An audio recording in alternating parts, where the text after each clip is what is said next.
जी हां दोस्तों, देश को हिला देने वाली खबर जिसका डर था वही हुआ। राम मंदिर के नाम पर फिर से बीजेपी की बड़ी लूट। बीजेपी मेयर के भांजे ने किया राम जन्मभूमि ट्रस्ट में बड़ा घोटाला। बीजेपी नेता ने किया 2.5 करोड़ का घोटाला। राम मंदिर घोटाले से आफत में मोदी सरकार, देश भर में पीएम मोदी की थू थू। खबर में आगे बढ़ने से पहले लाइक कीजिए इस वीडियो को और चैनल को सब्सक्राइब करने के बाद घंटी बजाना बिल्कुल ना भूलें। बढ़ते हैं पहली खबर की तरफ। राम नाम पर बीजेपी की एक और बड़ी लूट। मेयर के भांजे ने 20 लाख में जमीन खरीदकर 2.5 करोड़ रुपए में बेची। दरअसल अभी श्री राम जन्मभूमि तीर्थ ट्रस्ट द्वारा 2 करोड़ की जमीन 18 करोड़ रुपए में खरीदे जाने का घोटाला ठंडा भी नहीं पड़ा था कि अयोध्या में एक नए घोटाले की कहानी सामने आ गई है। बताया जा रहा है कि अयोध्या के मेयर के भांजे ने 20 लाख रुपए में जमीन खरीदी और राम मंदिर के इलाके में उसे 2 करोड़ 50 लाख रुपए में बेच दिया। ये जमीन राम मंदिर से बिल्कुल सटे हुए कोट रामचंद्र इलाके में है। ये जमीन का टुकड़ा इसी वर्ष के फरवरी माह तक महंत देवेंद्र प्रसाद आचार्य के नाम पर था। 20 फरवरी 2021 को दीप नारायण उपाध्याय नाम के एक व्यक्ति ने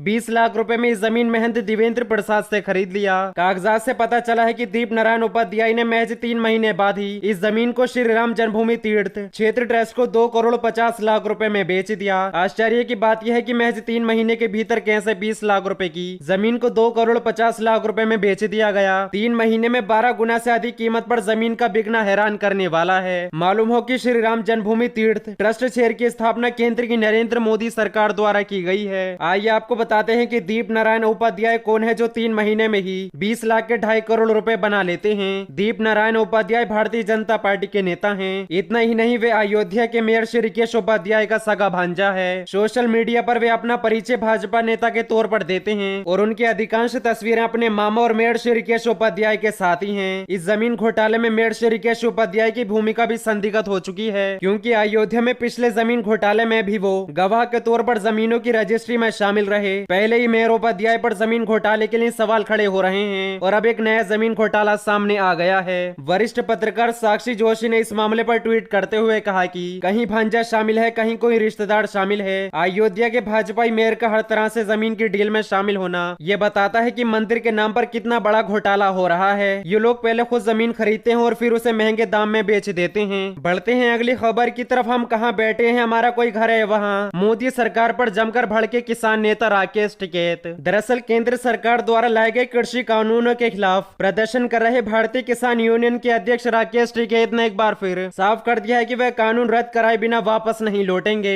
राकेश टिकैत ने कहा, जब तक कानून वापस नहीं लिए जाएंगे किसान अपने घर नहीं लौटने वाला है, भले ही आंदोलन सालों तक चले। इसके अलावा राकेश टिकैत ने भावुक अपील करते हुए कहा कि हम क्या घर में बैठे हैं। राकेश टिकैत ने कहा, देश की राजधानी को किसानों ने पिछले 7 महीने से घेर रखा है। भारत सरकार को शर्म नहीं आती, हम कहाँ बैठे हैं, हमारा कोई घर है वहाँ। ये गलतफहमी सरकार अपने दिमाग से निकाल दे कि किसान वापस जाएगा। किसान तभी वापस जाएगा जब मांगे पूरी हो जाएंगी। हमारी मांग है कि तीनों कानून रद्द हो, एमएसपी पर कानून बनाना चाहिए। किसानों की मांग को लेकर कृषि मंत्री नरेंद्र सिंह तोमर ने कहा था, सरकार इन कानूनों के विभिन्न प्रावधानों को लेकर आंदोलन कर रहे किसानों के साथ बातचीत फिर शुरू करने को तैयार है। सरकार और किसान यूनियनों के बीच 11वें दौर की बातचीत हो चुकी है। आखिरी बार बातचीत 22 जनवरी को हुई थी। 26 जनवरी को किसानों की ट्रैक्टर रैली के दौरान व्यापक हिंसा के बाद दोनों पक्षों के बीच बातचीत रुक गई थी। आखिरी बैठक 22 जनवरी को हुई थी, जिसमें किसान यूनियनों ने सरकार के कानूनों को फिलहाल निलंबित करने के प्रस्ताव को ठुकरा दिया था। 22 जनवरी को हुई 10वें दौर की बातचीत में केंद्र ने इन कानूनों को 1 से 1.5 साल तक के लिए स्थगित करने और संयुक्त समिति के गठन का प्रस्ताव किया था। केंद्र का प्रस्ताव था कि इसके लिए किसानों को दिल्ली सीमाओं से अपने घर लौटना होगा। बढ़ते हैं अगली खबर की तरफ। पेट्रोल डीजल के बड़े दामों पर राहुल ने फिर कसा तंज।